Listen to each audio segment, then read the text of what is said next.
नमस्कार साथियों, स्वागत है आप सभी का आपकी अपनी पाठशाला पर। मैं हूं अंकित अवस्थी। आप हैं मेरे साथ में बैंकिंग के आज आखिरी चैप्टर में।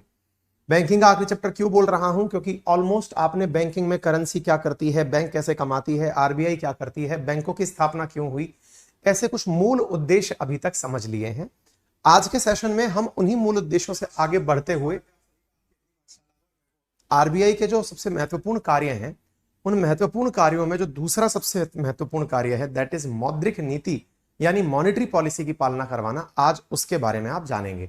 यानी आज आप जानेंगे कि आरबीआई कार्य कैसे करती है, उसमें मौद्रिक नीति का क्या योगदान है। सेशन की शुरुआत में ही हमने आपको बताया था कि देश में वित्तीय व्यवस्था को मेंटेन करने के लिए सरकार के द्वारा दो प्रकार की नीतियां लाई जाती हैं।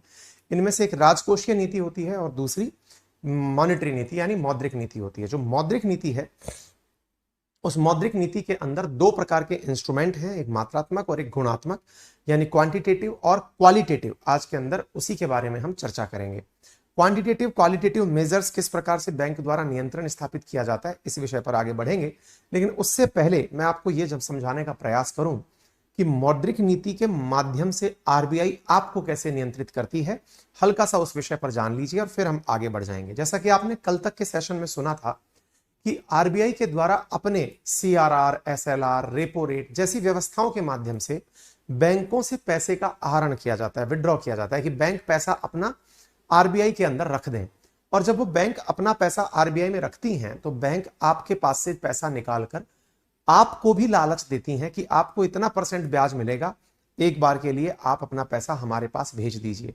बस उसी पैसे का लालच है कि वो आपको आरबीआई के पास पैसा इकट्ठा करने पहुंचा देता है। इसका मतलब यह हुआ कि भारत सरकार को जब भी आपके जेब से पैसा कट करना होता है तो वो आरबीआई को बोलती है कि जाइए अपने मौद्रिक नीति के कुछ तीर निकालिए और चला दीजिए।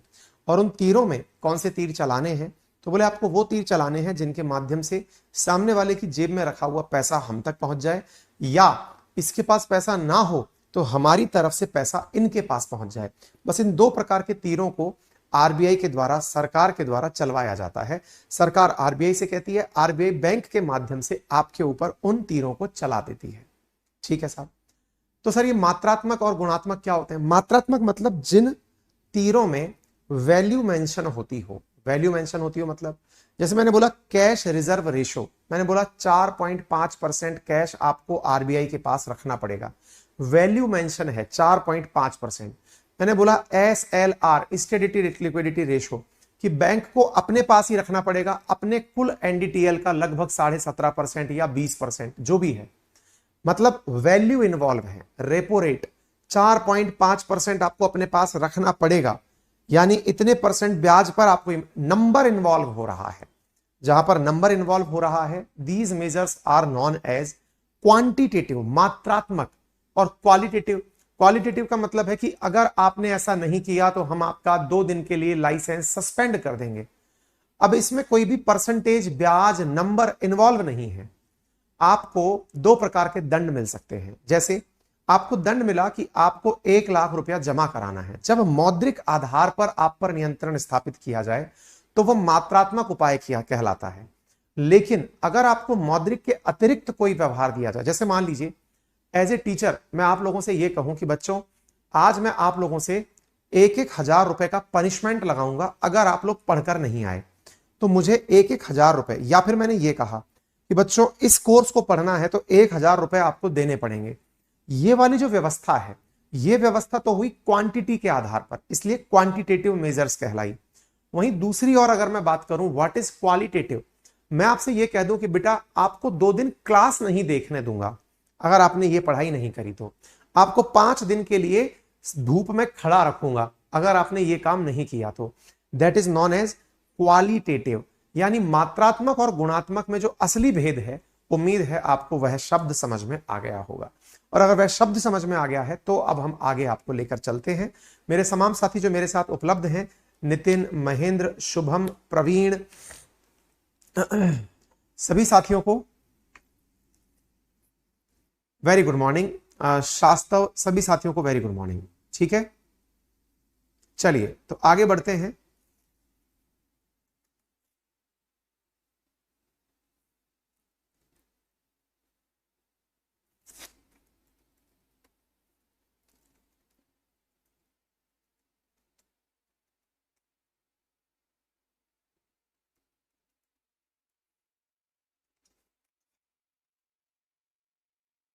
हाँ जी, तो सबसे पहले जो आप आज टर्म डिस्कस करने जा रहे हैं वो क्या है? नगद आरक्षित अनुपात क्या होता है, आइए इसके बारे में चर्चा करते हैं। शब्द तो समझ में आ गया होगा, क्वालिटेटिव और क्वांटिटेटिव क्या है। अब क्वालिटेटिव में क्या होते हैं वो भी हम समझाएंगे। बहुत आसान है, क्योंकि मैं अब तक आपको बहुत सारी बातें समझा चुका हूं, इसलिए ज्यादा दिक्कत अब नहीं आएगी। सबसे पहला टर्म जो हम यहां पर यूज कर रहे हैं दैट इज CRR, यानी कि कैश रिजर्व रेशो। दूसरा टर्म हम यूज कर रहे हैं SLR, यानी स्टेटवरी लिक्विडिटी रेशो। सबसे पहले अगर हम चर्चा करते हैं CRR की, तो CRR क्या है? उदाहरण के लिए मैंने आपको अभी तक क्या समझाया था कि आपने बैंक में अपना पैसा डिपॉजिट करके रखा। ये बैंक है भाई, और ये बैंक में आपने अपना पैसा डिपॉजिट करके रखा हुआ था। ये आप है, आपने अपना पैसा यानी 100 करोड़ रुपए आपने बैंक में डिपॉजिट किया। आरबीआई जिसने बैंकों को लाइसेंस दिया हुआ है वो इनसे कहती है कि 100 करोड़ में से 4 करोड़ रुपए आप मेरे पास कैश में रख दीजिए। किसके पास रख दीजिए? आरबीआई के पास। बस, तो ये जो 4 करोड़ रुपए आरबीआई में रखना है ना, यही कैश रिजर्व रेशो है। 4% रखना है कुल का। अगर यहां पर 1000 करोड़ होता तो यहां 40 करोड़ रखना पड़ता। यहां पर अगर 1 करोड़ होता तो 4 लाख रुपए रखना पड़ता। कहने का मतलब है कि एनडीटीएल में बैंक के पास में जितना भी पैसा है उसका एक परसेंटेज अमाउंट आपको आरबीआई के पास जमा करके रखना है। That is known as CRR, that is cash reserve ratio.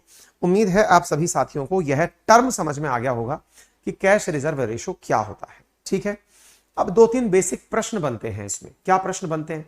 क्या ये 4% ही होता है सर? बैकुंठ राणा लिख रहे हैं सर लाइट ज्यादा हो रहा है। लग तो मुझे भी रहा है, पर एक्चुअली ये कैमरे की परेशानी है।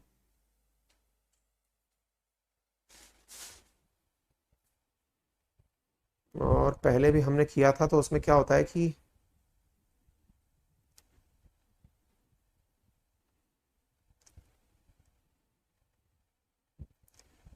ब्राइटनेस का ऑप्शन नहीं आता है इसमें।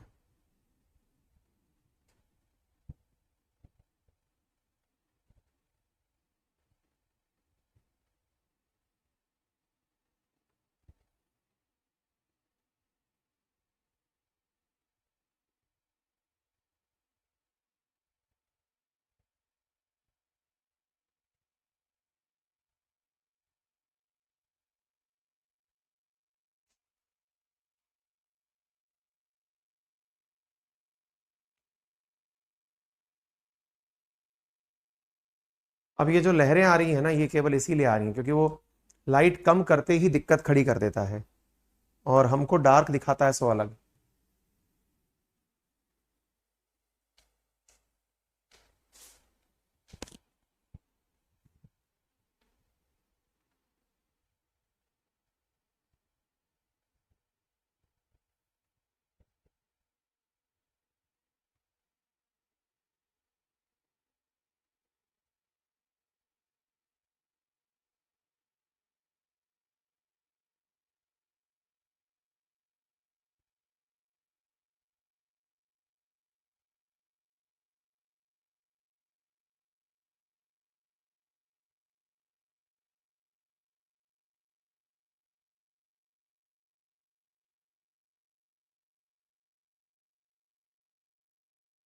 अब शायद हल्का सा सही हो, अंधेरा तो है।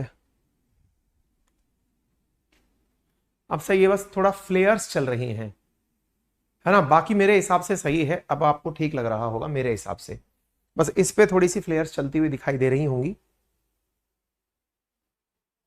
है ना, क्योंकि थोड़ी ब्राइटनेस कम हुई है इसलिए आपको थोड़ी दिक्कत आ रही है। चलो कोई नहीं, आप इसके साथ काम चला लीजिए, शायद अब आपको ठीक लगे। हल्का सा वो जो लहर आ रही है, हालांकि ब्राइटनेस कम होने से,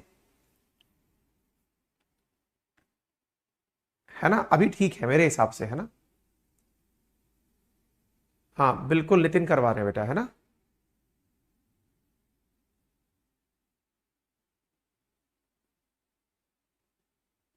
रचना, thank you so much. Shubham, अगर बैंक ने 4% आरबीआई को दे चुका है और बाद में अगर बैंक के पास पैसा कम आ जाए तो क्या आरबीआई रिटर्न करेगा? नहीं, ये रिटर्न नहीं करता है। ठीक है ना, ये रिटर्न नहीं करता है। सर आपके ऊपर की लाइट ऑफ कर दीजिए। बेटा वो कैमरे की दिक्कत थी, वो मेरी लाइट से नहीं हो रहा था। कोई नहीं, चलिए अभी उम्मीद है आपको ठीक दिख रहा होगा, कोई दिक्कत नहीं है। तो कैश रिजर्व रेशो क्या है मैकेनिज्म, वो उम्मीद है आपको समझ में आ रहा हो, तो मैंने ये क्लियर कर दिया। अब अच्छा, एक चीज आपको क्या ध्यान रखनी है, बैंकिंग में जो आपको काम करके रखना है ना, वो क्या करना है, जिस समय पेपर देने जाएं उस समय एक बार के लिए सारी की सारी रेट क्रॉस चेक कर जाएं, अगर आप बैंकिंग का एग्जाम देने जा रहे हैं तो। अदरवाइज आप कोई और एग्जाम दे रहे हैं, चाहे स्टेट पीसीएस दे रहे हैं, एसएससी दे रहे हैं, यूपीएससी दे रहे हैं, उनमें आपको ये रेट याद करके जाने की जरूरत नहीं है कितना परसेंटेज चल रहा है। बैंक के एग्जाम में इस बात को लेकर के पूछ लिया जाता है कि फिलहाल सीआरआर कितना परसेंट चल रहा है। ठीक है, उम्मीद है ये बात क्लियर हो गई होगी। ठीक है, अच्छा अब सवाल आता है एसएलआर क्या है। अब मैंने कहा देखो एसएलआर क्या है, दोनों में अंतर भी समझ में आ जाएगा। एक व्यक्ति है, उसने अपना 1,000 रुपया बैंक में जमा कराया। ठीक है, 1,000 रुपया बैंक में जमा कराया, तो बैंक की आरबीआई कहती है कि इस 1,000 में से आप 200 रुपया, अगर 20% स्टेट वाली लिक्विडिटी रेशो है, वैधानिक तरलता अनुपात अगर 20% है, इसका मतलब आप अपने 200 रुपए को किसी को देंगे नहीं मतलब आरबीआई को नहीं देंगे। यहां आरबीआई नहीं है, ये आपको आरबीआई को नहीं देना है, लेकिन अपने पास रखना है। अपने पास रखना है मतलब बैंक को अपने पास एज ए डिपॉजिट इसे संभाल कर रखना है। किसे संभाल कर रखना है, एसएलआर को संभाल कर रखना है। उम्मीद है आपको यह टर्म समझ में आ रहा हो। क्या आपको यह बात समझ में आ रही है? दोनों में अंतर समझ लीजिएगा। इसके केस में 4 करोड़ रुपया आपको आरबीआई को देना है, इसके केस में 200 रुपया बैंक को अपने पास रखना है। दोनों में फिर दूसरा बड़ा अंतर क्या है? पहला अंतर तो समझ में आ गया, सीआरआर आरबीआई रखती है, एसएलआर बैंक खुद रखती है। दोनों में समानता क्या है? दोनों ही खर्च नहीं करने हैं, ना तो ये 4% खर्च करने हैं, ना वो 20% खर्च करने हैं, दोनों ही खर्च नहीं करने हैं। ये तो समानता है। दूसरा अंतर क्या है? पहला तो अंतर बता दिया, एक को आरबीआई रखती है, एक को बैंक रखती है। दूसरा अंतर यह है कि सीआरआर जो है इसे कैश के रूप में ही आरबीआई को दिया जाता है, लेकिन जो एसएलआर है इसे कैश के रूप में नहीं, आपको जो लगे उस रूप में सुरक्षित रखने की आजादी है। अगर आपको लगता है कि आपको सरकारी बॉन्ड खरीदने हैं, आप खरीद के रख सकते हैं। आपको लगता है आपको गोल्ड खरीदना है, खरीद सकते हैं। आपको लगता है किसी और बैंक के शेयर खरीदने हैं, खरीद सकते हैं। कुल मिलाकर एसएलआर के अंदर कैश रखने की जिम्मेदारी नहीं है। उम्मीद है आपको एसएलआर शब्द अब क्लियर हो गया हो तो एक बार थम्स अप कर दीजिएगा। ठीक है, तो सीआरआर वर्तमान में 4.5% चल रहा है, और अगर बैंकों के द्वारा सीआरआर की पालना नहीं की जाती है तो रिजर्व बैंक के द्वारा बैंक के ऊपर जुर्माना लगाया जाता है। जैसे मैं आपको रिसेंटली बताऊं, आप में से पता नहीं कितने लोग इस बात से अवगत होंगे, कुछ दिनों पूर्व ऐसा हुआ था कि एचडीएफसी बैंक के जो क्रेडिट कार्ड थे उन पर बैन लगा दिया गया था। वो क्रेडिट कार्ड अलाउ नहीं कर रही थी बैंक, मतलब एचडीएफसी बैंक जो इतने सारे ऑफर देती है, और आपने नोटिस किया होगा इन दिनों एचडीएफसी के इतने ऑफर वाले विज्ञापन नहीं आते। आपने देखा हो बीच में एचडीएफसी के क्रेडिट कार्ड पर ही आरबीआई ने रोक लगा दी कि नहीं, तुम लोग क्रेडिट कार्ड नहीं दे पाओगे। किसी की सुविधा जो है उस पर रोक लगाना बड़ी बात है। सीआरआर के अंदर ब्याज नहीं मिलता है, कैश में जमा होता है, नहीं किया तो जुर्माना लगता है। उम्मीद है ये क्लियर हो गया होगा। वैधानिक तरलता अनुपात किस रूप में रख सकते हो? नगदी चाहो तो कैश रख लो, आपकी मर्जी, ब्याज नहीं मिलेगा। सोना फायदा होगा, ब्याज बढ़ेगा, यानी कि रखते रखते भाव बढ़ेगा। ट्रेजरी बिल्स, सरकारी प्रतिभूतियां मतलब गवर्नमेंट सिक्योरिटी। अच्छा, कुछ को यह समझ में नहीं आता ट्रेजरी बिल्स क्या होते हैं। जिस प्रकार से आपने गवर्नमेंट सिक्योरिटी सुनी, ऐसे ही एक और तरीका बताता हूं, हालांकि इन दिनों उसका प्रयोग ज्यादा नहीं हुआ है, मैं बताता हूं। आप अपने पेरेंट्स से पूछिएगा, एक जमाना था जिस समय आपके पेरेंट्स जॉब किया करते थे, पुराने समय में, अभी तो जॉब करते हैं वो बात अलग है, लेकिन पहले एक चीज चला करती थी, और वो क्या होती थी? किसान विकास पत्र। अपने पिताजी से पूछिएगा, वो बताएंगे आपको।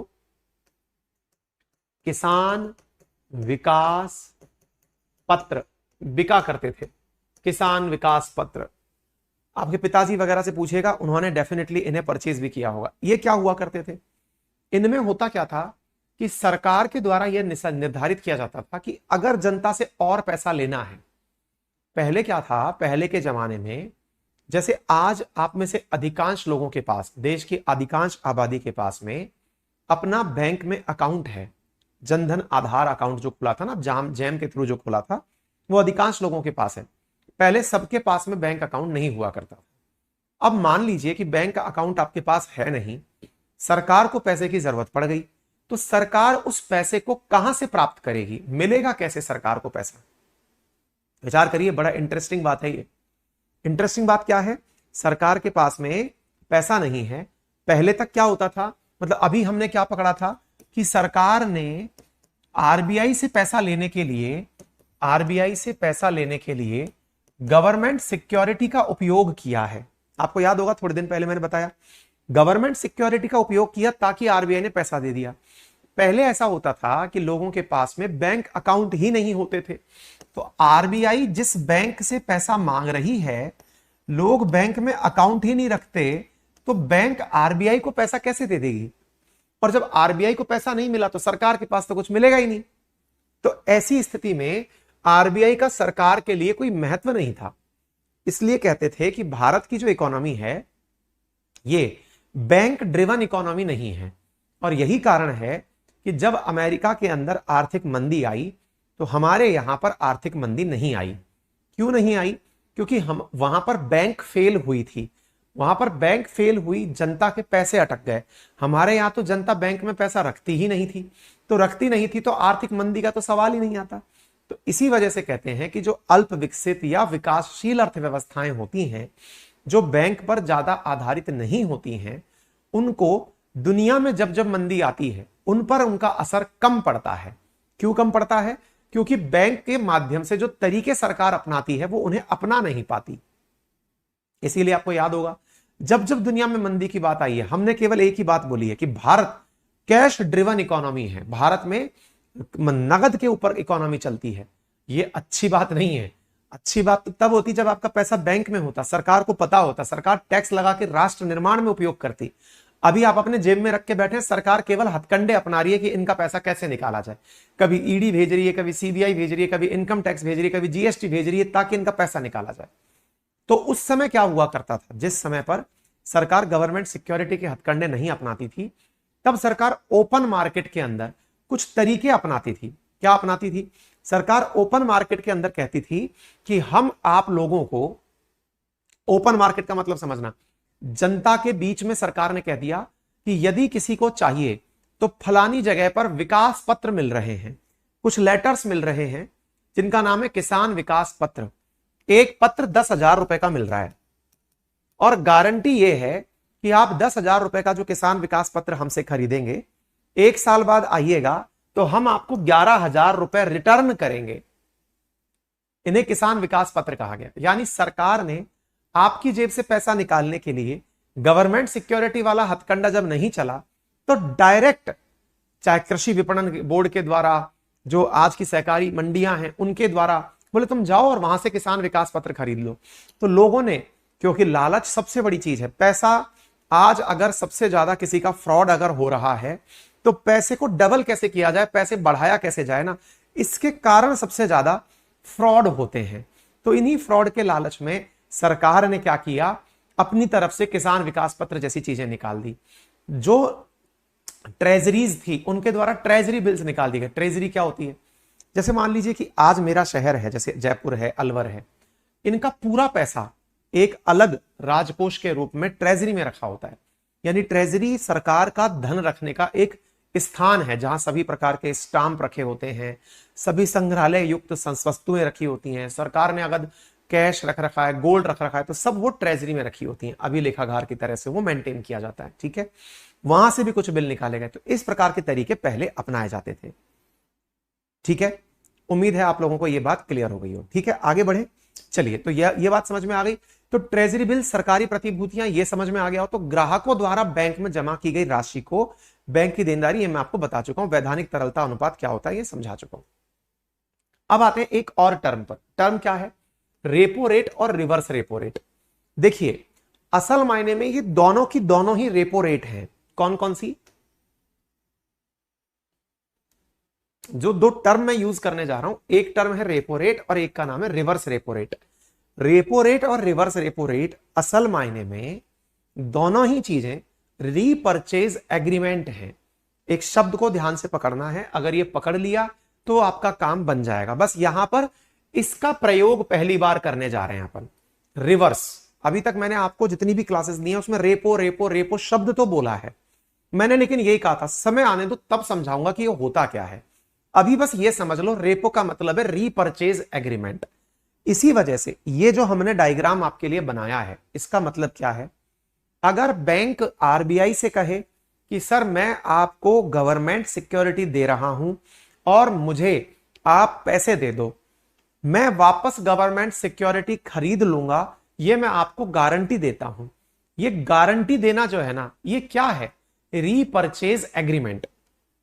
दोबारा समझो, आपने आज मुझसे आप उधार मांगने आए, सर मुझे आप 2 लाख रुपए दे दो। मैंने 2 लाख रुपए पकड़ा दिए। मैंने कहा यार मैं कैसे विश्वास कर लूं, मैंने तेरी कोई वस्तु भी नहीं रखी अपने पास, ना तेरी जमीन रखी ना तेरा कुछ रखा। बोले सर मेरा वचन मान लो ना आप, मैं लिखित में आपको स्टाम्प पेपर पर दे रहा हूं कि मैं आपको इस समय पर पैसा दे दूंगा।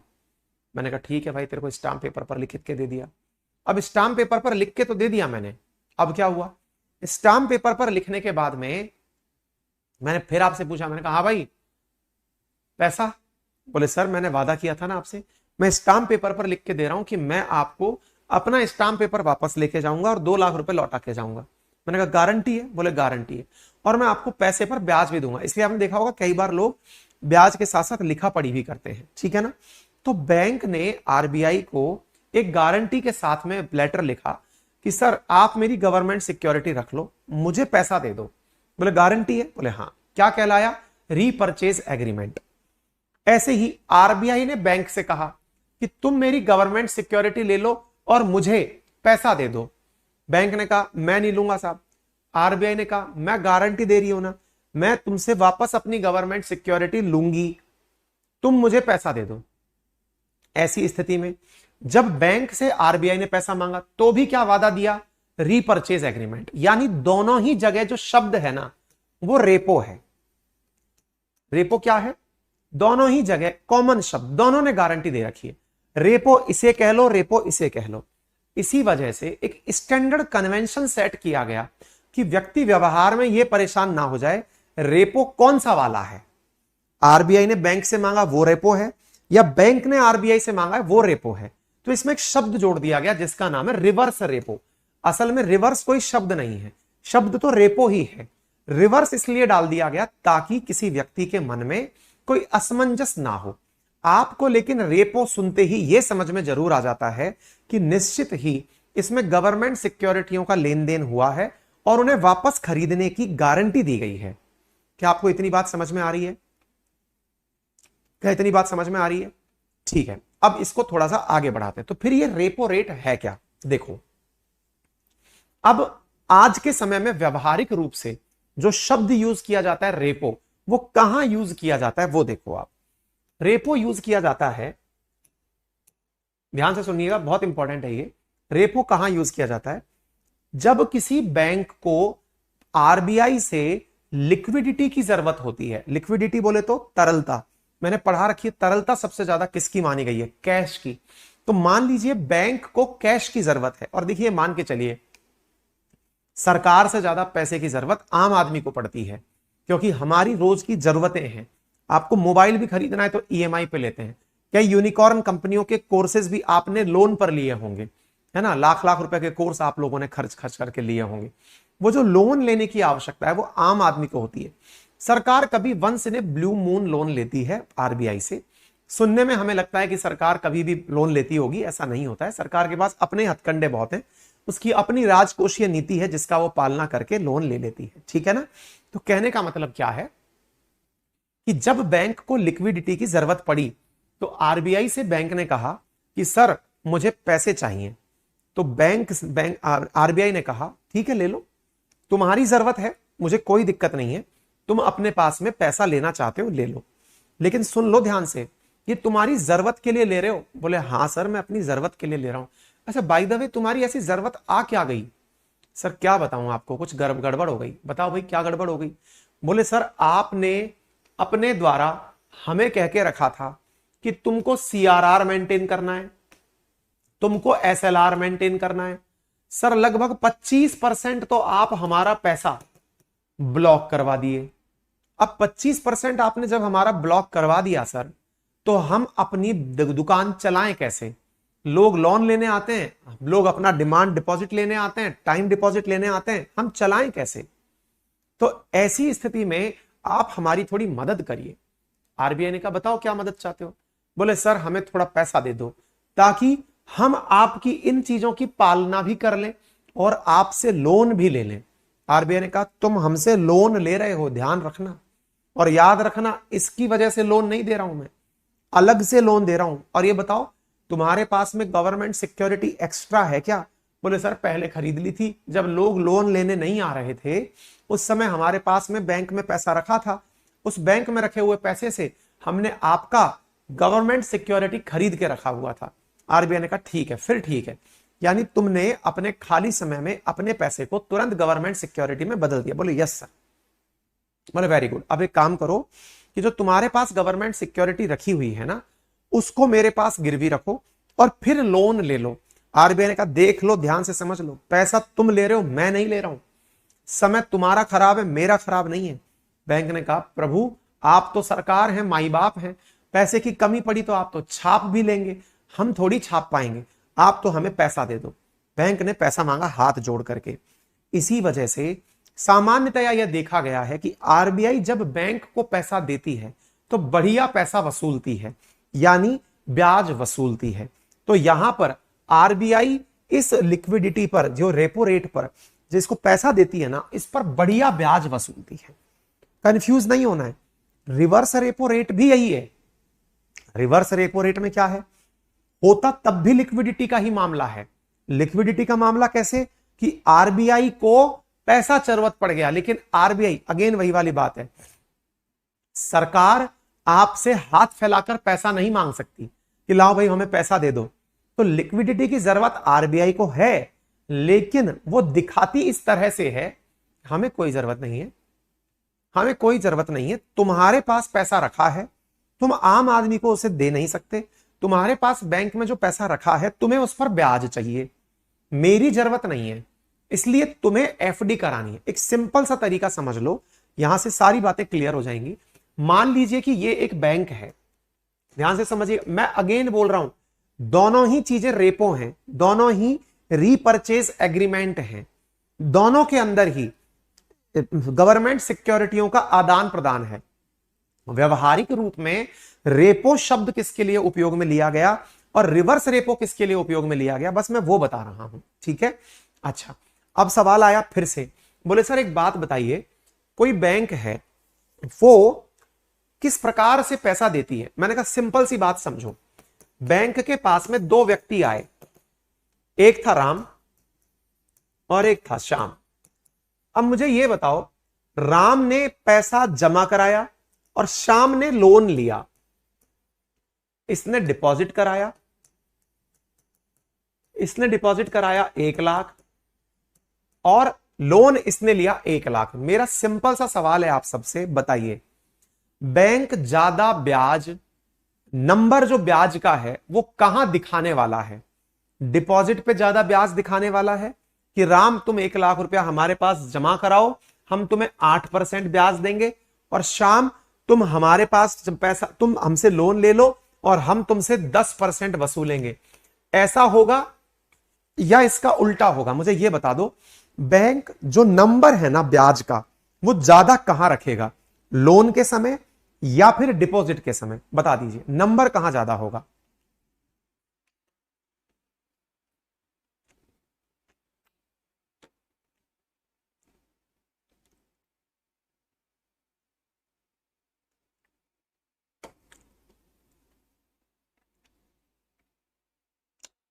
ब्याज की वैल्यू कहां ज्यादा होगी, जो नंबर है ना इंटरेस्ट का वो कहां ज्यादा होगा? श्याम के पास, या फिर ये कहिए लोन के पास।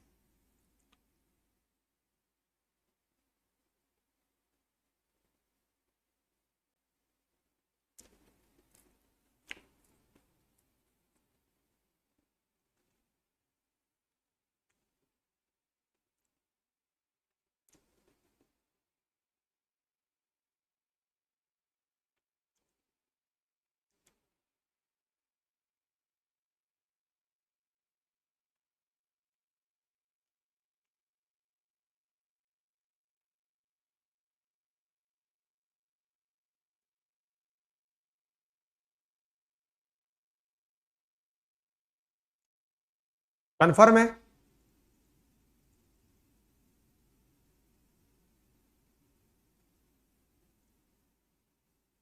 क्लियर है? लोन के टाइम पर ब्याज ज्यादा होगा। क्लियर? तो लोन के टाइम पर जब ब्याज ज्यादा होगा, अब वही वाली बात मैं आपसे फिर कर रहा हूं, सिंपल सी बात समझिए। लोन के समय जब ब्याज ज्यादा होगा, इधर देखना भाई, बैंक है, इसमें आपने राम और श्याम लटका दिए, राम और श्याम। जिसने लोन लिया भाई, जिसने डिपॉजिट किया उसे 8%, जिसने ब्याज लिया, लोन लिया, उसको 10%। ठीक है? अब दूसरा सुनो, यहां पर अपन ने पकड़ ली आरबीआई। आरबीआई के पास भी दो बैंक हैं। आरबीआई के पास में एक बैंक पैसा जमा कराने आई है और एक बैंक पैसा लेने आई है। क्लियर समझना? एक बैंक पैसा जमा कराने आई है, बैंक पैसा जमा कराने आई है। जमा मतलब पैसा किसको देने आई है? आरबीआई को, यानी डिपॉजिट कराने आई है। और दूसरा, एक बैंक पैसा लेने आई है। बताओ कहां पर पैसा ज्यादा, कहां पर नंबर ज्यादा होगा? लोन में नंबर ज्यादा होगा या जमा में नंबर ज्यादा होगा? अगेन आरबीआई के केस में भी वही चीज बात करिए, इसीलिए मैंने आपसे कहा था आरबीआई क्या है? वो बैंकों का बैंक है। आरबीआई क्या है? वो बैंकों का बैंक है। जैसे हमारा कोई बैंक है, ऐसे बैंकों का बैंक कौन है? आरबीआई। तो जो डिपॉजिट कराने आया है वो तो कम ब्याज पाएगा। वो क्या करेगा? कम ब्याज पाएगा। और जो व्यक्ति, जो बैंक लोन लेने आया है, वो ज्यादा ब्याज पे पाएगा। ठीक है? अब मुझे बताओ, तो ज्यादा ब्याज पर लोन लेने वाला, इसी रेट को नाम क्या दिया था हमने? Repo rate. क्या नाम दिया? Repo rate. और जिस बैंक ने पैसा जमा कराया था, उसके बदले उसने रीपर्चेज का एग्रीमेंट जमा कराते समय गवर्नमेंट सिक्योरिटी ली थी, वो क्या कहलाया? RRR, reverse repo rate. इसीलिए कहते हैं कि repo rate reverse repo rate से हमेशा ज्यादा होती है। इसीलिए क्या कहते हैं? Repo rate reverse repo rate से हमेशा ज्यादा होती है। केवल इतना सा जान लो भाई, जिसने पैसा लिया है वो बैंक है, वो बेचारा ज्यादा ब्याज चुकाएगा। आरबीआई कभी ये नहीं कहती कि मुझे पैसे की जरूरत है, वो इनको ऐसे दिखाती है तुम्हारी जरूरत है पैसा जमा कराओ, नहीं है घर जाओ, तुम्हें एफडी करानी है, मुझे नहीं करानी।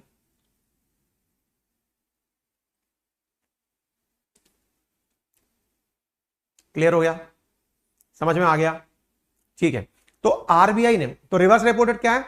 Government securities repurchase agreement move to bank. RBI ने क्या किया? पैसा तो ले लिया इनसे, इनको गवर्नमेंट सिक्योरिटी बेच दी कि रखो और बाद में दे जाना। सर मुझे तो एक बात समझ में नहीं आ रही, बैंक जाते ही क्यों है आरबीआई के पास? बैंकों को अगर ब्याज चाहिए, अब देखो ये बहुत ही जेन्युइन क्वेश्चन है जो किसी के मन में आना चाहिए। क्या जेन्युइन क्वेश्चन आना चाहिए? मैं बताता हूं। जेन्युइन क्वेश्चन आना चाहिए कि सर ये बैंक वाले बेवकूफ हैं क्या? है लिक्विडिटी अपनी आरबीआई के पास रखने जा रहे हैं और आरबीआई कम परसेंटेज देगा।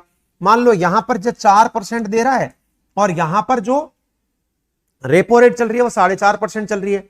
सर एक बात बताओ, ओपन मार्केट में, यानी अगर बैंक के पास ज्यादा ही पैसा आ रहा है तो बैंक पागल है क्या जो आरबीआई के पास जाती है मेला पैसा रख लो? इससे अच्छा तो किसी आम आदमी को दे। आम आदमी को तो इनसे छूटता नहीं है। पर्सनल लोन लेने जाओ 14%, कार लोन लेने जाओ 10%, एजुकेशन लोन लेने जाओ 12%, होम लोन लेने जाओ 9%। मतलब हमको पैसा चाहिए तो इतना ब्याज, अरे हमें ही दे दो, इससे ज्यादा ब्याज तो हम दे देंगे। ये बात तो बिल्कुल सही है, दिमाग में आने भी चाहिए। रितीश, सीआरआर और एसआरआर कम क्यों ना कर दे? बताते हैं, वो भी बताएंगे।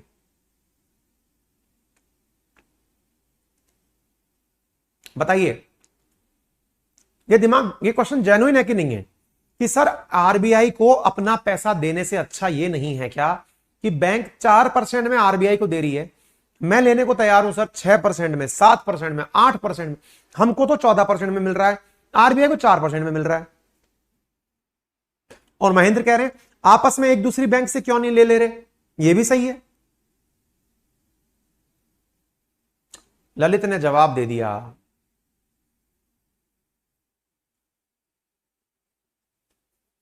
लिप्सा लिख रही है कि इकोनॉमी में पैसा ज्यादा हो जाएगा, इसका मतलब क्या किसी ने रोक रखा है क्या बैंकों को पैसा देने से? ललित बिल्कुल सही बात बोल रहे हैं आप। क्या है बात? कि बैंक रिस्क नहीं लेना चाहती हैं। उन्हें पता है आपको लोन दे दिया, आप पता चले बैंक का लोन चुकाए ही नहीं, आपका पैसा डूबने का चांस बहुत ज्यादा है, बैड लोन्स होने की बहुत ज्यादा संभावना है, एनपीए होने की बड़ी संभावना है। अल्टीमेटली उतना ही परसेंटेज आकर बैंक को प्राप्त होता है क्योंकि मूल डूब जाता है। भाई साहब 4% देकर के भी ना आरबीआई बैंक पर एहसान करती है। मान लीजिए 10 लोगों को बैंक ने लोन दिया, 8% पर दिया, टेक्निकली तो बैंक की खूब कमाई होने वाली थी, लेकिन हुआ क्या? उल्टा हो गया। क्या हुआ? अरे बैंक की खूब कमाई होने वाली थी, वो कमाई वेस्ट हो गई साहब। 4 लोग तो लोन चुकाने से ही मना कर दिए, फिर क्या कर लोगे? यस। तो आरबीआई के पास क्या होती है? श्योरिटी होती है। लेकिन बड़े बड़े घराने, चाहे फिर माल्या हो, चाहे अडानी हो, और कोई सा भी, इनके पास डूबने की संभावना ज्यादा होती है। सिक्योरिटी इन्हें कम दाम पर भी काम, इसीलिए आपने कभी देखा होगा, आप अपने घर वालों से कभी कहिए कि पापा मैं म्यूचुअल फंड में पैसे लगाना चाहता हूं या शेयर मार्केट में लगाना चाहता हूं, घर वाले जो पुराने जमाने के लोग हैं वो तुरंत मना कर देंगे, ना भाई ना, तू तो तेरे एफडी करा ले, कम मिलेगा लेकिन कम से कम मिलेगा तो सही।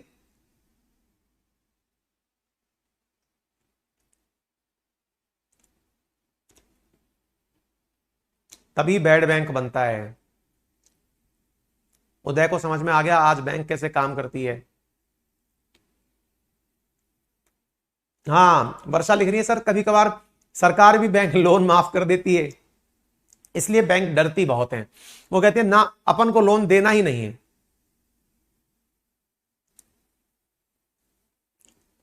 पूजा को भी अच्छे से समझ में आ गया है, ठीक है, क्लियर हो गया।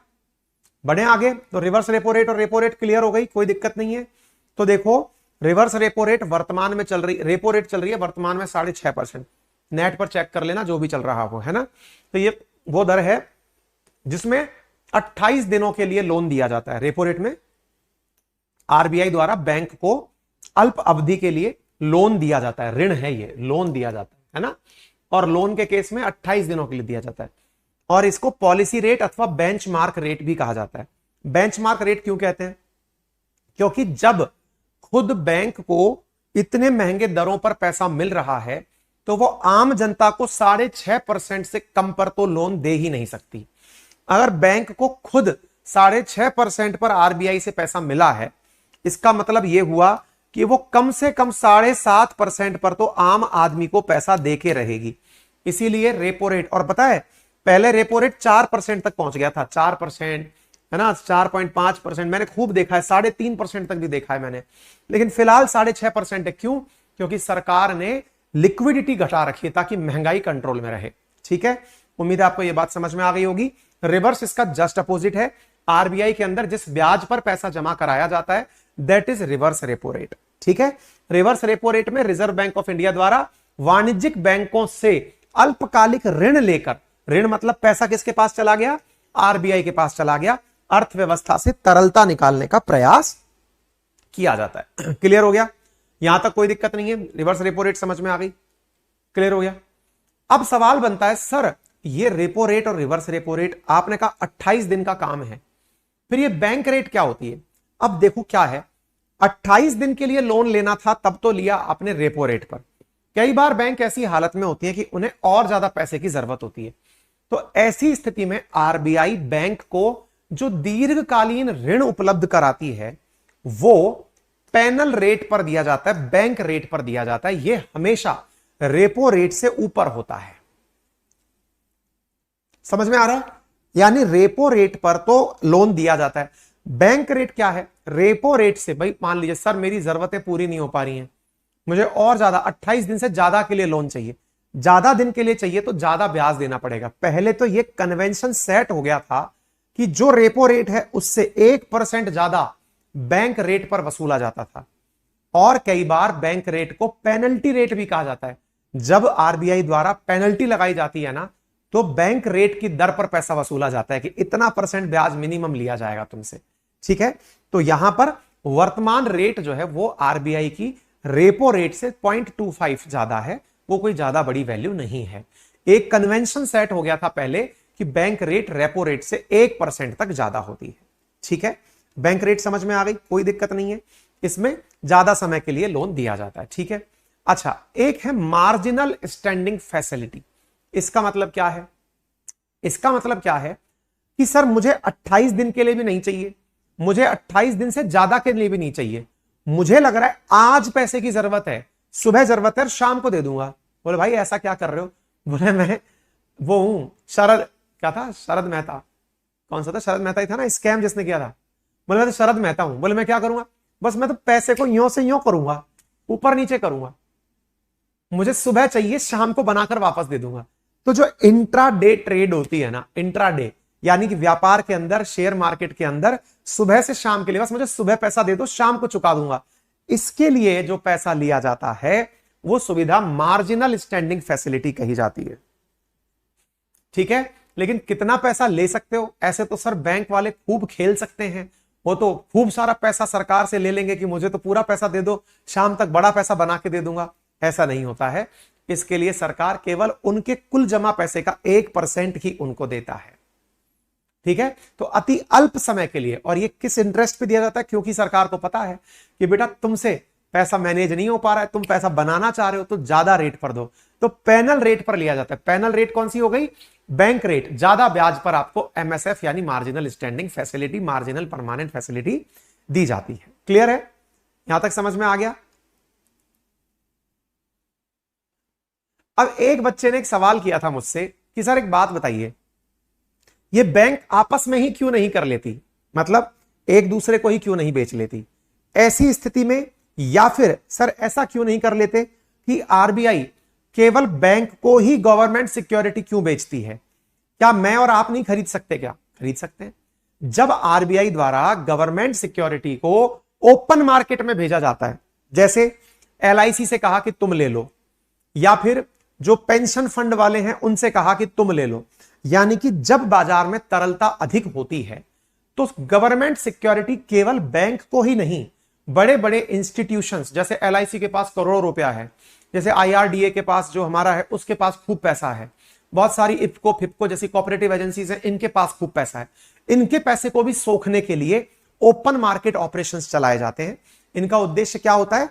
तरलता को सोखना, यानी तुम गवर्नमेंट सिक्योरिटी लो और कैश सरकार के पास भेज दो, जब तुम्हारे पास कैश कम होगा तुम कम खर्च करोगे और उससे महंगाई कंट्रोल में आ जाएगी। इसे ओपन मार्केट ऑपरेशन OMO कहा जाता है, यानी खुले मार्केट के अंदर गवर्नमेंट सिक्योरिटी का बिकना। पहले गवर्नमेंट सिक्योरिटी कहां बिक रही थी? बैंक से बैंक में जा रही थी, अब कोई भी ले सकता है। ठीक है, उम्मीद है आपको यह बात समझ में आ गई होगी, रेपो समझ में आ गया होगा, यह समझ में आ गया होगा। अच्छा, एक चीज और होती है, और वो क्या होती है कि सर मेरे को रेपो रेट, देखो इंट्राडे ट्रेड के लिए एमएसएफ हो गया, 28 दिन के लिए रेपो हो गया, उससे ऊपर के लिए भाई मुझे मतलब इंट्राडे से ऊपर क्या बोलते, उस 28 दिन से ऊपर के लिए बैंक रेट हो गया। सर मुझे तो और ज्यादा दिन के लिए चाहिए, तो इसकी शुरुआत अभी 2020 में की गई है, जिसमें कि 3 साल के लिए भी आप रेपो रेट से ब्याज पर पैसा ले सकते हो गवर्नमेंट सिक्योरिटियों को बैंक में गिरवी रखकर। ठीक है, तो ये रेपो रेट की हाल ही में नई सुविधा विकसित की गई है, जिसका कोई बड़ा उद्देश्य नहीं है, ये लॉन्ग टर्म रेपो रेट है, हालांकि बैंक इससे बचती हैं। बताइए साहब, यहां तक कि आपको बातें समझ में आई कि नहीं आई? अच्छा, हर्षद मेहता था वो, हाँ।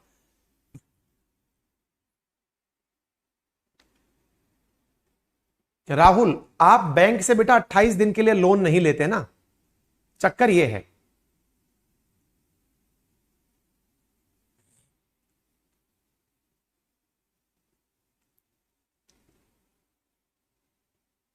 क्लियर?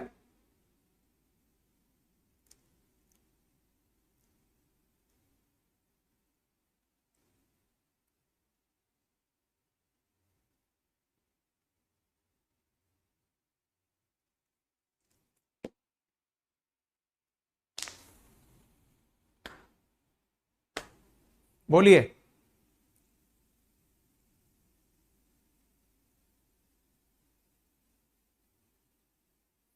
रितीश पूछ रहे हैं कि सीआरआर एसएलआर कम क्यों नहीं करते। हाँ हाँ हाँ हाँ, एक का सवाल था, मैं वो बीच में छूट गया था, वो लेना भूल गया।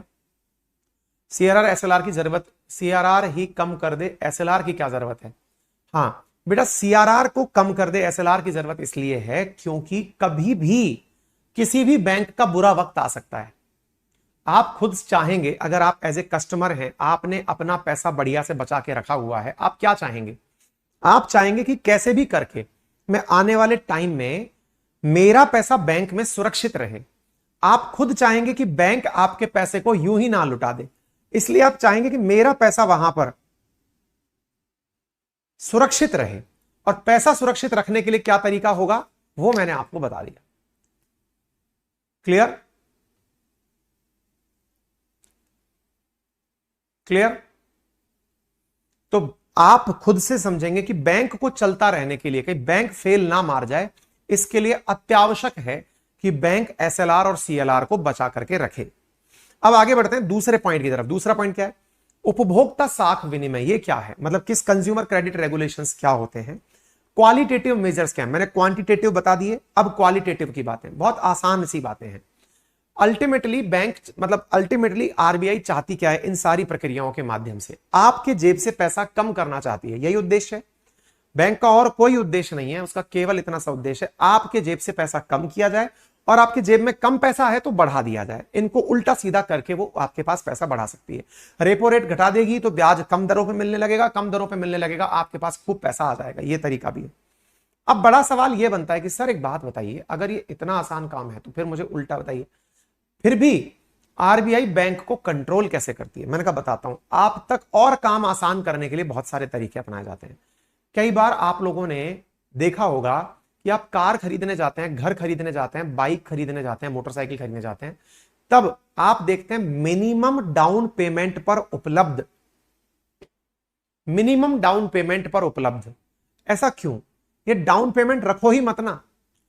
मैं ये चाहता हूं कि भाई कार को अगर आपको देना है तो 100% क्यों नहीं दे देते, ले जाओ भाई, कोई भी डाउन पेमेंट देने की जरूरत ही नहीं है। बोले नहीं, ऐसा कर दिया तो हर दूसरा आदमी जिसके पास दो पैसा भी नहीं है वो भी लेने आ जाएगा कि देते रहेंगे लोन, तो एक किस्त है, महीने भर तो गाड़ी चला लो। अच्छा सोचो, अगर सरकार ये कह दे किसी को कोई डाउन पेमेंट की जरूरत नहीं है, सीधे आओ कार ले जाओ, ऐसा लाइन लग जाएगी। इसलिए डाउन पेमेंट की सुविधा रखी गई कि कम से कम 10% दो भैया, कम से कम 20% दो भैया।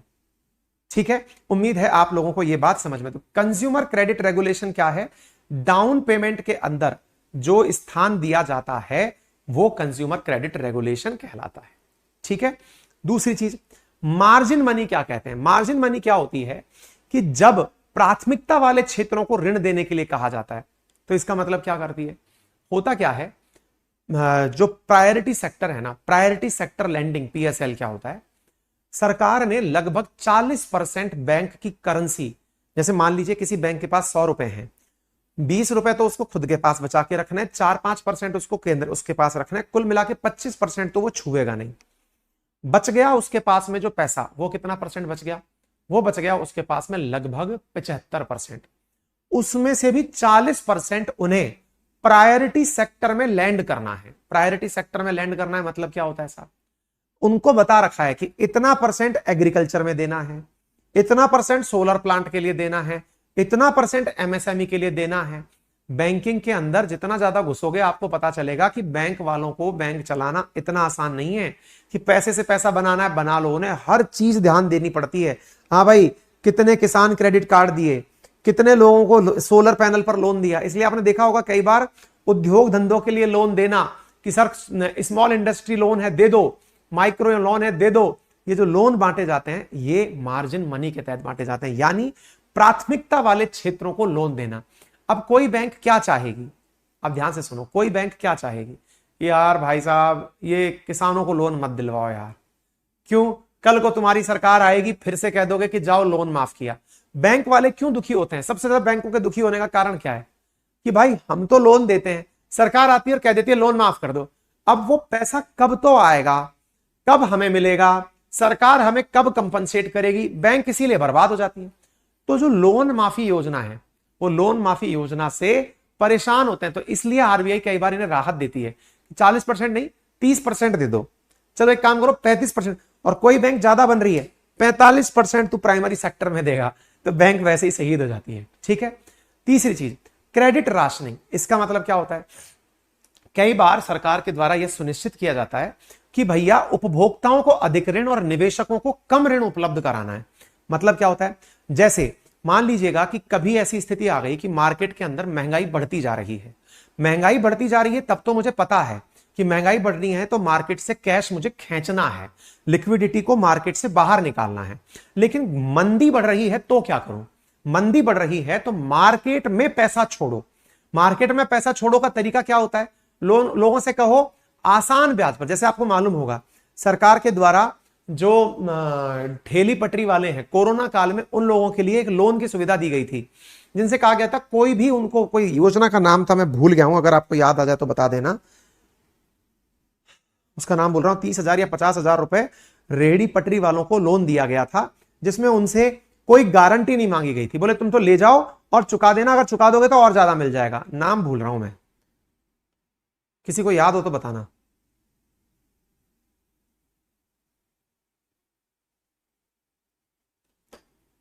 कुछ योजना थी, मैं भूल गया। मतलब सरकार को जब लगता है कि आपके पास पैसे की कमी है, तो कोरोना काल में सरकार ने आपके लिए बिना कोलेटरल्स के बहुत कम ब्याज दरों पर, जैसे किसानों को जो लोन दिया जाता है वो बहुत कम ब्याज दर पर दिया जाता है। किसान क्रेडिट कार्ड के माध्यम से जो लोन दिया जाता है बहुत कम ब्याज पर दिया जाता है। ठीक है। मुद्रा लोन नहीं था यार, मैं भूल गया, स्ट्रीट वेंडर्स के लिए था। हाँ, प्रधानमंत्री स्वनिधि योजना, स्ट्रीट वेंडर्स के लिए प्रधानमंत्री स्वनिधि योजना। बहुत बढ़िया बेटा, अपूर्व स्नेहा, बहुत अच्छी बात है। हाँ, मैं भूल गया। ठीक है ना। तो ये चीज क्या है? क्रेडिट राशनिंग है।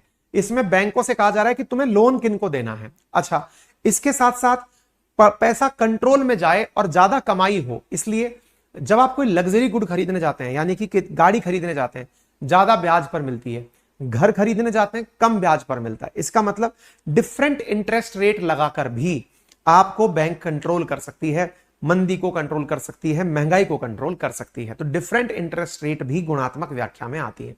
और कई बार कोई बैंक आरबीआई की बात नहीं मान रही है, तो उस पर डायरेक्ट एक्शन ले लिया जाता है कि तुम्हारा 2 दिन के लिए लाइसेंस सस्पेंड किया जा रहा है, या फिर तुमको बैंक की बैठक में डांट दिया जाता है। वो आपका मोरल करेक्शन है कि आप सब लोग सेमिनार में बैठे हैं, गवर्नर ने कहा कि ये एसबीआई वाले आजकल ज्यादा बदतमीजी कर रहे हैं भाई, इनको आगे से समझ के रहना, तुमको हम इस तरह से कर देंगे। इमेज गिरती है। ये सारी की सारी चीजें जो हैं वो क्वालिटेटिव मेजर्स के अंदर आती हैं। उम्मीद है सभी साथियों को क्वालिटेटिव और क्वांटिटेटिव मेजर्स क्या हैं बैंकिंग के अंदर प्रॉपर तरीके से समझ में आ गए होंगे। किसी भी प्रकार की अगर कोई असुविधा हो तो जरूर बताएं। क्लियर है? इससे आगे नेक्स्ट चैप्टर पढ़ेंगे। नेक्स्ट चैप्टर क्या होगा वो कंटेंट टीम से देखना पड़ेगा, क्या बना रखा है उन्होंने, फिर बात करते हैं। ठीक है भाई। चलिए, तो बैंकिंग यहां पर खत्म होती है। बहुत बढ़िया से आपने बैंकिंग पढ़ ली, और उम्मीद है कि बैंकिंग के सारे गिले शिकवे डाउट सब आपके खत्म हो गए होंगे। ठीक है। चलिए, थैंक यू रचना।